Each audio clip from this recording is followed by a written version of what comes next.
Hello friends, నమస్కారం. డిఎస్సికి మనం ఏ బుక్స్ చదవాలి అనే ప్రశ్నకు నిపుణులు చెప్పేటటువంటి మాట అకాడమీ బుక్స్ చదవాలి. అలాగే డిఎస్సిలో విజయం సాధించినటువంటి టీచర్స్ని అడిగినా కూడా వారు చెప్పేటటువంటి మాట కూడా డిఎస్సికి మనము అకాడమీ బుక్స్ చదవాలి అని అంటుంటారు. అటువంటి అకాడమీ బుక్స్ని ఆధారం చేసుకుని ఏపీలో ఎక్కడా లేని విధంగా టెట్, డిఎస్సి, ఎస్జిటి మరియు స్కూల్ అసిస్టెంట్ సోషల్ కంటెంట్కి సంబంధించి 6th class, 7th class, 8th class new academy బుక్స్లో బిట్ వచ్చే అవకాశం ఉన్న ప్రతి లైన్ని పరిశోధించి బిట్ బ్యాంక్ అంటే ప్రశ్నలు సమాధానాల పుస్తకం రూపొందించడం జరిగింది. అలాగే 9th class, 10th class new academy బుక్స్తో పాటు ఓల్డ్ అకాడమీ టెక్స్ట్ బుక్ అంటే 10th class old academy text బుక్లో బిట్ వచ్చే అవకాశం ఉన్నటువంటి ప్రతి లైన్ని పరిశీలించి మేము బిట్ బ్యాంక్ అంటే ప్రశ్నలు సమాధానాల పుస్తకం రూపొందించడం జరిగింది. 6th class, 7th class, 8th class book 1గా రూపొందించడం జరిగింది. అలాగే 9th class, 10th class new academy బుక్స్తో పాటు 10th class old academy text బుక్లో ఉన్నటువంటి బిట్స్ని మేము బిట్ బ్యాంక్గా రూపొందించడం జరిగింది. బుక్ 1 అంటే 6th class, 7th class, 8th class total bits ఉన్నటువంటి బిట్ బ్యాంక్ 300 రూపాయలు. అలాగే 9th class, 10th class new academy బుక్స్లో ఉన్నటువంటి బిట్స్తో పాటు ఓల్డ్ అకాడమీ బుక్లో ఉన్నటువంటి బిట్స్ కూడా మేము బుక్ 2గా రిలీజ్ చేయడం జరిగింది. బుక్ 2 400 రూపాయలు, బుక్ 1, బుక్ 2 రెండు కలిపి 700 రూపాయలు. మీకు కావాల్సిన వారు 9966466776కి లేదా 9850855212కి కాల్ చేసినట్లయితే మేము మీకు పోస్టల్ ద్వారా పంపించడం జరుగుతుంది. పోస్టల్ ఛార్జెస్ అదనంగా ఉంటాయి. మీరు ఈ బుక్స్లో ఉన్నటువంటి వీడియోస్ చూడాలనుకుంటే Kabir Isha spoken English YouTube ఛానల్లో చూడవచ్చు. మీరు బుక్స్ని కొనాలనుకుంటే కబీర్ ఇషా స్పోకెన్ ఇంగ్లీష్ ఛానల్లో ఉన్నటువంటి వీడియోస్ చూసిన తర్వాత కూడా కొనవచ్చు. అలాగే ఇంటర్మీడియట్కి సంబంధించి వీడియోస్ రిలీజ్ చేస్తున్నాము, మీరు ఛానల్లో చూడవచ్చు. అంటే కబీర్ ఇషా స్పోకెన్ ఇంగ్లీష్ ఛానల్లో ఇంటర్మీడియట్ సోషల్ కంటెంట్కి సంబంధించి కూడా మేము వీడియోస్ పెడుతున్నాము, చూడవచ్చు. చూసిన తర్వాత మీరు ఈ బుక్స్ కొనాలనుకుంటే కొనవచ్చు. హలో ఫ్రెండ్స్, నమస్కారం. ఈరోజు మనం 10వ తరగతి సాంఘిక శాస్త్రంలో భాగంగా 13వ పాఠం ప్రపంచ యుద్ధాల మధ్య ప్రపంచం 1900-1950 భాగం 1 గురించి తెలుసుకుందాం. మొదటి ప్రపంచ యుద్ధంలో ఎంతమంది భారతీయ సైనికులు మరణించారు? 75,000 మంది. అణుబాంబుల వల్ల కలిగే ప్రాణాంతక వ్యాధులేవి? లుకేమియా. సెర్బియన్ చేతిలో హత్యకు గురైన ఆర్చ్ డ్యూక్ ఫెర్డినాండ్ ఏ దేశానికి చెందినవాడు? ఆస్ట్రియా. పోలాండ్ ఏ రేవును జర్మనీకి అప్పగించడానికి నిరాకరించింది? డాంజింగ్. ఏ సంవత్సరం నుంచి ఇటలీలో ఫ్యాసిజం దుహంకార పూరిత జాతీయవాదంగా ఉంది? 1923. 19వ శతాబ్దం ముగిసే నాటికి ఏ శక్తుల మధ్య వలస ప్రాంతాల కోసం పోటీ మొదలైంది? ఐరోపా. కొత్త పారిశ్రామిక శక్తులకు ఉదాహరణ జర్మనీ, జపాన్, ఇటలీ. 1870లో ఫ్రాన్స్ ని ఓడించిన తర్వాత జర్మనీ ఛాన్సలర్ అయినది ఎవరు? బిస్మార్క్. మిత్ర దేశాల కూటమి ఏ సంవత్సరంలో ఏర్పడింది? 1907. 1880 నుంచి 1914 నాటికి 6 ప్రధాన శక్తుల సైనిక ఖర్చు ఎంత శాతానికి పెరిగింది? 300%. మొదటి ప్రపంచ యుద్ధం ఏ సంధితో ముగిసింది? వర్సైల్స్ సంధి. 1934 నాటికి నానాజాతి సమితిలో ఎన్ని దేశాలు సభ్యత్వం కలిగి ఉన్నాయి? 58. యుఎస్ఎస్ఆర్ని విస్తరింపు. సోవియట్ సోషలిస్ట్ దేశాల సమాఖ్య Union of Soviet Socialist Republic. యునెస్కోని విస్తరింపు. విద్యా వైజ్ఞానిక సాంస్కృతిక సంస్థ. డబ్ల్యూహెచ్ఓని విస్తరింపు. ప్రపంచ ఆరోగ్య సంస్థ వరల్డ్ హెల్త్ ఆర్గనైజేషన్. యునిసెఫ్ ని విస్తరింపు. అంతర్జాతీయ బాలల అత్యవసర నిధి ILOని విస్తరింపుము. అంతర్జాతీయ కార్మిక సంస్థ ఇంటర్నేషనల్ లేబర్ ఆర్గనైజేషన్. ఐక్యరాజ్య సమితి ఎన్ని సిద్ధాంతాల ఆధారంగా ఏర్పడిన ప్రపంచ ప్రభుత్వం లాంటిది? 4. వైమర్ గణతంత్రంగా ఏర్పడిన దేశమేది? జర్మనీ. 1922లో ఇటలీలో ఎవరి విజయంతో ఫ్యాసిజం మొదలయ్యింది? Benito Mussolini. 1918లో ఏ దేశ కూటమితో మొదటి ప్రపంచ యుద్ధం ముగిసింది? జర్మనీ. మొదటి ప్రపంచ యుద్ధ కాలం 1914-1918. వలస ప్రాంతాలను తిరిగి విభజించాలని ఎవరు కోరుకున్నారు? కొత్త పారిశ్రామిక శక్తులు. ఫ్రాన్స్ నుంచి 1871లో స్వాధీనం చేసుకున్న ఏ ప్రాంతాలను జర్మనీ వదులుకుంది? ఆల్సేస్ లొరైన్.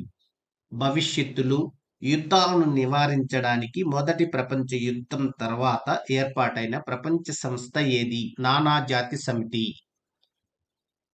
ఎవరి కింద జర్మనీ తిరిగి వేగంగా పారిశ్రామికీకరణ చెందింది? నాజీల. మొదటి ప్రపంచ యుద్ధానికి తక్షణ కారణమేమి? Murder of Ferdinand. 1914 జూన్ 28. రెండవ ప్రపంచ యుద్ధానికి తక్షణ కారణమేమి? పోలెండ్పై జర్మనీ దండెత్తటం. 1939 సెప్టెంబర్ 1. ఒట్టోవాన్ సామ్రాజ్యం ఏర్పడిన దేశమేది? టర్కీ. లోరెన్స్ ఓవెన్ ఏ దేశానికి చెందిన వ్యక్తి? పోలాండ్. బ్రిటన్లో మహిళలకు ఓటు హక్కు లభించిన సంవత్సరం ఏది?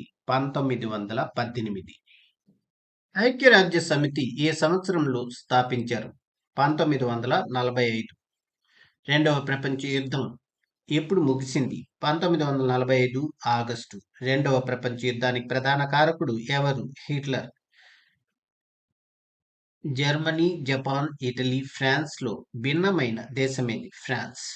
అంతర్జాతీయ మహిళల ఓటు హక్కు ఉద్యమ సంస్థ ఏ సంవత్సరంలో ఏర్పడింది? 1914. నానాజాతి సమితి రూపశిల్పి ఎవరు? Woodrow Wilson, America. జపాన్లోని ఏ నగరాలపై అణుబాంబు దాడి జరిగింది? Hiroshima, Nagasaki. Germany, France, Austria, ఇటలీలో త్రైపాక్షిక కూటమిలో లేని దేశమేది? ఫ్రాన్స్. USSR ఏ సంవత్సరంలో ఏర్పాటైంది? 1924. అక్షరాజ్యాల లేదా కేంద్ర రాజ్యాల కూటమికి నాయకత్వం వహించిన దేశమేది? జర్మనీ. బ్రిటన్, అమెరికా, ఆస్ట్రియా, రష్యాలలో భిన్నమైనది ఏది? ఆస్ట్రియా. రష్యా విప్లవం ఏ సంవత్సరంలో సంభవించింది? 1917. సామ్రాజ్యవాదానికి మూల కారణమేమి? పారిశ్రామిక విప్లవం. వర్సైల్స్ సమావేశానికి ఎన్ని దేశాలు హాజరయ్యాయి? 32 దేశాలు. అమెరికా పార్లమెంటును ఏమని పిలుస్తారు? కాంగ్రెస్. కింది వానిని సరిగా జతపరచండి. Fascism Italy, Nazism Germany, socialism Russia, పారిశ్రామిక విప్లవం ఇంగ్లాండ్. జవాబు 1A, 2B, 3C, 4D. క్రింది వానిని జతపరచండి. Mussolini Austria, Woodrow Wilson Russia, tsar Nicholas America, Ferdinand Italy. జవాబు 1D, 2C, 3B, 4A. 20వ శతాబ్దాన్ని తీవ్ర సంచలనాల యుగం అని అభివర్ణించింది ఎవరు? ఎరిక్ హాబ్స్బామ్. తీవ్ర ఆర్థిక మాంద్యం ఏ సంవత్సరంలో ఏర్పడింది? 1929. నానాజాతి సమితి ప్రధాన కార్యాలయం ఏ నగరంలో ఉంది? జెనీవా. ఐక్యరాజ్య సమితి ప్రధాన కార్యాలయం ఏ నగరంలో ఉంది? న్యూయార్క్. క్రింది వానిలో సరికాని జతను గుర్తించండి. ఫ్యాసిజం, ఫ్రాన్స్, నాజిజం, జర్మనీ, సామ్యవాదం, రష్యా, పెట్టుబడిదారీ దేశం, అమెరికా. జవాబు ఫ్యాసిజం, ఫ్రాన్స్. మొదటి ప్రపంచ యుద్ధంలో శక్తి కూటములకు సంబంధించి భిన్నమైన దానిని గుర్తించండి. Britain, Austria, France, Russia. జవాబు ఆస్ట్రియా. చరిత్రకారుడైన ఎరిక్ హాబ్స్బామ్ 20వ శతాబ్దాన్ని తీవ్ర సంచలనాల యుగంగా పేర్కొనడానికి కారణం కాని అంశం తీవ్ర ఆర్థిక మాంద్యం సంభవించటం, ప్రపంచ యుద్ధాలు జరగడం, మూఢ విశ్వాసాలు పెరిగిపోవడం, సినిమాలు వంటి కొత్త కళలు ఆవిర్భవించడం. జవాబు మూఢ విశ్వాసాలు పెరిగిపోవటం. క్రింది వానిని సరిగా జతపరచండి. UNESCO, Paris, WHO, Geneva, UNICEF, New York, అంతర్జాతీయ న్యాయ స్థానం ది హేగ్. జవాబు 1, 2B, 3C, 4D. క్రింది వానిలో సరికాని జతను గుర్తించి రాయండి. తీవ్ర ఆర్థిక మాంద్యం 1929, రష్యా విప్లవం 1917, రెండవ ప్రపంచ యుద్ధ ఆరంభం 1939, ఐక్యరాజ్య సమితి ఏర్పాటు 1947. జవాబు ఐక్యరాజ్య సమితి ఏర్పాటు 1947. ప్రపంచ యుద్ధాలకు ప్రధాన కారణం సామ్రాజ్యవాదం అయితే ఈ సామ్రాజ్యవాదానికి మూలం ఏది? పారిశ్రామిక విప్లవం. ILO, WHO, అంతర్జాతీయ న్యాయస్థానం, యునెస్కోలలో నానాజాతి సమితిలో ఏర్పడిన సంస్థ కానిది ఏది? యునెస్కో. హిట్లర్ పోలెండ్ను ఆక్రమించిన సంవత్సరం 1939. యుద్ధాన్ని నివారించవలసిందిగా హిట్లర్కు విన్నపాన్ని పంపిన భారత జాతీయ నాయకుడు ఎవరు? మహాత్మా గాంధీ. నానాజాతి సమితి ఉద్దేశాన్ని కొనసాగించడానికి ఏర్పడిన సంస్థ ఏది? ఐక్యరాజ్య సమితి. ప్రపంచ శాంతి కోసం రెండవ ప్రపంచ యుద్ధం తర్వాత ఏర్పాటైన సంస్థ ఐక్యరాజ్య సమితి. 1870లో బిస్మార్క్ ఏ దేశాన్ని ఒంటరిని చేయాలని చూశాడు? ఫ్రాన్స్. నానాజాతి సమితిలో చేరడానికి ఆహ్వానించబడని దేశాలు ఏవి? Germany, Russia. నానాజాతి సమితిలో చేరడానికి ఆహ్వానించబడని దేశాలు ఏవి? Germany, Russia. రష్యా విప్లవం ఏ సంవత్సరంలో సంభవించింది? 1917. బోల్షివిక్ పార్టీ స్థాపకుడు ఎవరు? లెనిన్. నాజీ పార్టీ యొక్క అసలు పేరు నేషనల్ సోషలిస్ట్ పార్టీ. ఏ సంవత్సరంలో హిట్లర్ రష్యాపై దండెత్తాలని నిర్ణయించుకున్నాడు? 1942. 1939లో ఈ రెండు దేశాలు పరస్పరం దండెత్తకుండా ఉండటానికి ఒప్పందం కుదుర్చుకున్నాయి. Germany, Russia. మొదటి ప్రపంచ యుద్ధ కాలంలో ఫ్రాన్స్, బెల్జియంలపై దాడి చేసిన దేశం ఏది? జర్మనీ. రష్యా, జపాన్ యుద్ధం జరిగిన సంవత్సరం ఏది? 1905. ఏ సంవత్సరంలో నానాజాతి సమితి రద్దు చేయబడింది?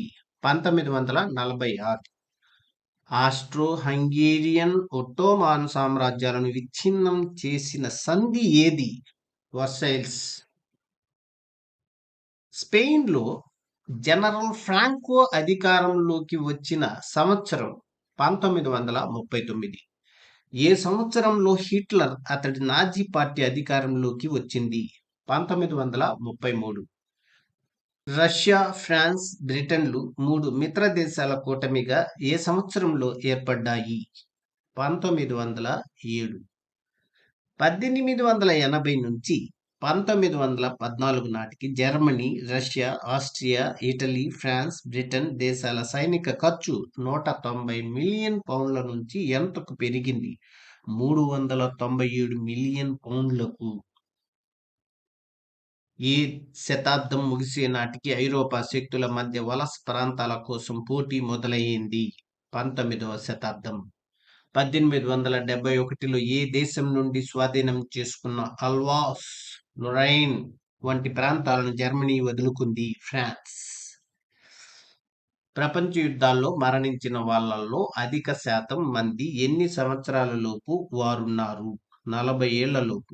యునిసెఫ్ను విస్తరింపుము. అంతర్జాతీయ బాలల అత్యవసర నిధి. United Nations International Children Emergency Fund. 2 ప్రపంచ యుద్ధాల అనంతరము ఏర్పడిన శాంతి కాముక సంస్థలు ఏవి? నానాజాతి సమితి, ఐక్యరాజ్య సమితి, యుఎన్ఓ. 20వ శతాబ్దంలో ప్రతి 1000 మందిలో ఎంతమంది యుద్ధాల వల్ల చనిపోయారు? 44.4 మంది. ఏ శతాబ్దంలో యుద్ధ మరణాలు తక్కువగా ఉన్నాయి? 16వ శతాబ్దంలో. 1900, 1999లో యుద్ధ మరణాల సంఖ్య అధికంగా ఎందుకు ఉన్నది? ప్రపంచ యుద్ధాలు జరగడం వలన, ఆధునిక ఆయుధాలు ఉపయోగించడం వలన. ఉదాహరణకు అణ్వాయుధాలు, విషవాయువులు. ఏ సంవత్సరాల మధ్య ఆయుధ పోటీ పెరిగినట్లు తెలుస్తుంది? 1880వ సంవత్సరం నుండి 1914 సంవత్సరాల మధ్య. బిస్మార్క్ ఏ దేశాలతో రష్యా ఒప్పందాలను చేసుకున్నాడు? Austria, Italy. రెండవ ప్రపంచ యుద్ధానికి తక్షణ కారణం ఏమిటి? పోలాండ్లోని డాంజింగ్ రేవు కోసం జర్మనీ పోలాండ్పై దాడి చేయడం. 20వ శతాబ్దపు ఆరంభంలో ప్రపంచ జనాభా ఎంత? 160 కోట్లు. ఫ్యాసిజం అనే పదానికి అర్థం ఏమిటి? కడ్డీల కట్ట. హిట్లర్ ఏర్పరిచిన పార్టీ ఏది? Nazi party. రెండవ ప్రపంచ యుద్ధానికి తక్షణ కారణం ఏమి? రెండవ ప్రపంచ యుద్ధానికి హిట్లర్ పోలాండ్పై దాడి చేయడం తక్షణ కారణం. నానాజాతి సమితి ఎప్పుడు ఏర్పడింది? 1920లో. నానాజాతి సమితి రూపశిల్పి ఎవరు? Woodrow Wilson. త్రైపాక్షిక కూటమిలో ఏ ఏ దేశాలున్నాయి? ఇంగ్లాండ్, రష్యా, బ్రిటన్, ఫ్రాన్స్ దేశాలు. త్రైపాక్షిక సంధిలో ఏ ఏ దేశాలున్నాయి? Austria, Italy, Hungary. మొదటి ప్రపంచ యుద్ధం ఏ సంవత్సరాల మధ్య జరిగింది? 1914, 18 సంవత్సరాల మధ్య. రష్యాలో విప్లవం ఏ సంవత్సరంలో సంభవించింది? 1917లో. మొదటి ప్రపంచ యుద్ధంలో విజేతలైన 5 పెద్ద దేశాలు ఏవి? America, Britain, France, Italy, Japan. Bolshevik party స్థాపకుడెవరు? లెనిన్. మొదటి ప్రపంచ యుద్ధానికి తక్షణ కారణమేమి? ఆస్ట్రియా రాకుమారుడైన ఫెర్డినాండును సతీ సమేతంగా ఒక సెర్బియన్ హత్య గావించడం. బిస్మార్క్ జర్మనీ ఛాన్సలర్గా ఎప్పుడు నియమించబడ్డాడు? 1817లో. యుఎస్ఎస్ఆర్ను విస్తరించుము. Union of Soviet Socialist Public. British మహిళలకు ఏ సంవత్సరంలో ఓటు హక్కు లభించింది? 1918లో. రెండవ ప్రపంచ యుద్ధం ఏ సంవత్సరాల మధ్య కొనసాగింది? 1939 నుండి 1945 సంవత్సరాల మధ్య. రెండవ ప్రపంచ యుద్ధానికి నాందిగా దేనిని భావిస్తారు? హిట్లర్ పోలాండ్పై దండెత్తడం. ఫ్రెండ్స్, వీడియో నచ్చితే లైక్ చేసి, షేర్ చేసి, సబ్స్క్రైబ్ చేసుకోండి. అలాగే బెల్ ఐకాన్ పై క్లిక్ చేసినట్లయితే మన కొత్త నోటిఫికేషన్స్ మీకు అందుతూ ఉంటాయి. Thank you for watching this video.